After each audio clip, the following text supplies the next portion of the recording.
بسم الله الرحمن الرحيم daawade waxaan wanaagsan halkan waa Cali Media anigoo Cali Rasha Maxamed ayaa ku waramaya qodobadan wararkeena ku haynana waxaa kamid ah waa kuma hogaamiyaha sare ee ka tirsan kooxda Wagner ee lagu xiray dalka Finland dowladda Ruushka oo ku dhawaaqday in kooxda Wagner aysan lahayn wax jiritaan sharciyeed ah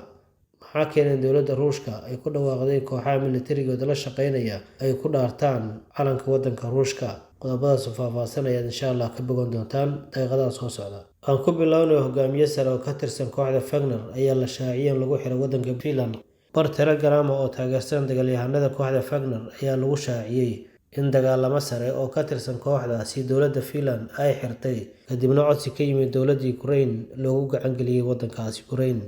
inkastoo qoraalka lagu qoray bartaas Telegramka ee Wagner taageerta aysan cadeynin qofka la xiray ee ka tirsan dagaalyahanada caloosha-shaqaystayaasha Ruushka qofka uu yahay iyo qaabka loo qabtay haddana waxaa la aaminsan in dagaalamahaasi dowladda Finland ay u gacan gelisay Ukraine uu yahay Yan Bartarovsky kaas oo ka soo dagaalamay wadanka Ukraine ilaa 2004 Yan Bartarovsky oo ah hogaamiye sare oo ka tirsan kooxda Wagner ayaa sanadkii 2004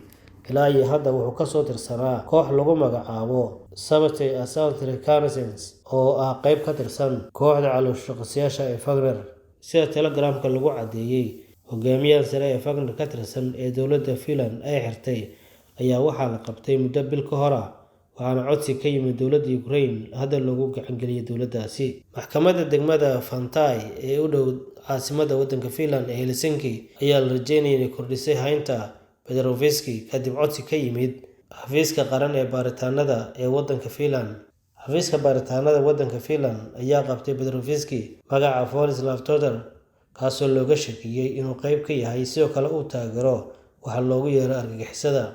Yan Bartarovsky oo ka tirsanaa kooxda lagu magacaabo Sabbatai Assault Reconnaissance ayaa waxaa la sheegaa in hogaamiyaha kooxdaasi asaasi oo lagu magacaabo Alexei Melnikov uu ku dhex shaqeeyo kooxda Wagner taas ayaana ka dhigaysa in gruubka uu ka tirsan ninkan la qabtay ay qayb ka ahaayeen kooxda Wagner sidoo kale dowladda Ruushka ayaa sheegtay in jiritaan sharciyeed aysan lahayn kooxda Wagner madaxtooyada wadanka Ruushka ee Kremlin loo yaqaano ayaa ku dhawaaqday in kooxda caloosha-shaqaystayaasha Wagner aysan wax jiritaan sharciyeed lahayn kadib markii ay burburtay diyaaradii uu saarnaa ninkii aasaasay kooxda Wagner Yevgeny Prigozhin afhayeenka madaxtooyada Ruushka Dmitry Peskov ayaa waxa uu sheegay in kooxda caloosha-shaqaystayaasha Wagner ay qayb muuqata ka qaateen duulaanka Ruushka uu ku qaaday wadanka Ukraine taasna ay ammaan buuxda ku mutaysteen